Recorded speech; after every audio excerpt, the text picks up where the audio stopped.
सब रख दिया तब माधव ने क्या कहा, उठा अधर्म के खिलाफ ये युद्ध है। ये गीता का सार हम लोग क्यों कहते हैं? गीता घर में केवल रखने के लिए नहीं है, गीता को पढ़ना शुरू करें, गीता के बताए हुए उपदेश को अपने अंदर ग्रहण करना शुरू करें। अरे जब धर्म पर आंच आएगी, जब राष्ट्र पर संकट आएगा, जब हमारी घर की बहन बेटियों पर संकट आएगा, उसके बाद भी अगर हम मूक दर्शक बने रहे तो हमें भी इस देश में, इस राष्ट्र में, इस भारत भूमि में रहने का कोई अधिकार नहीं। अगर अधिकार है तो वध करने का भी समय आ चुका है। हमें मजबूर शासन प्रशासन ना करे, हमारा शासन बड़ा अच्छा कार्य कर रहा है। आज मदरसों पर बुलडोजर चल रहा है तो कुछ लोगों के छाती पर सांप लौट रहे हैं, लेकिन हमारी छाती पे थोड़ी शांति हो रही है कि वो अड्डे बंद हो रहे हैं। जिन अड्डों से आतंकवादी पैदा किए जाते हैं, जिन अड्डों से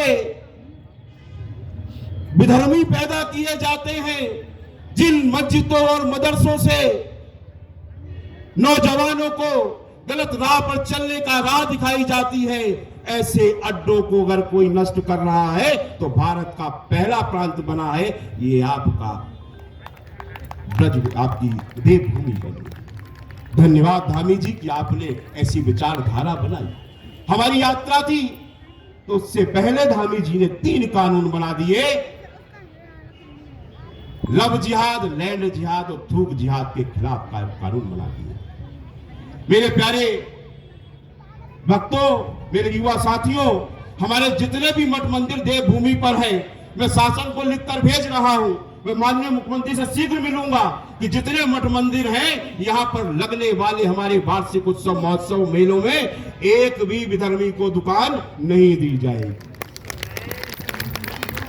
एक भी विधर्मी हमारे किसी भी मठ मंदिर के आसपास कोई भी खाद्य सामग्री या कोई भी चीज नहीं बेचेगा, क्योंकि अभी हमने पिछले उसमें देखा है कि एक मंदिर के बाहर एक विधर्मी ने दुकान लगाकर वहां पर उसमें थूक मिलाने का कार्य किया।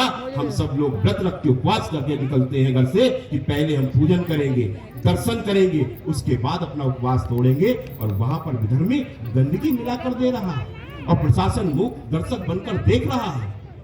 आज हम समस्त उत्तराखंड के देवभूमि के जितने भी जिलाधिकारी हैं, जितने भी हमारे वहां कर कप्तान हैं, उनसे आग्रह करके जाना चाहता हूं कि आप लोग विशेष रूप से ध्यान रखें, जब हम इनके यहां नहीं जाते तो ये हमारे यहां क्यों आकर वहां पर बैठना चाहते हैं।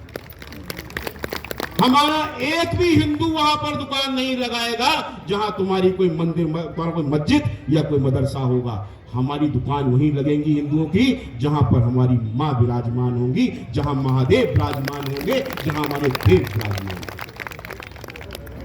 मेरे प्यारे भक्तों, ये भारत की आजादी ऐसे नहीं मिली है। ये विधर्मी कहते हैं कि हम भारत माता की जय नहीं बोलेंगे, हम वंदे मातरम नहीं बोलेंगे।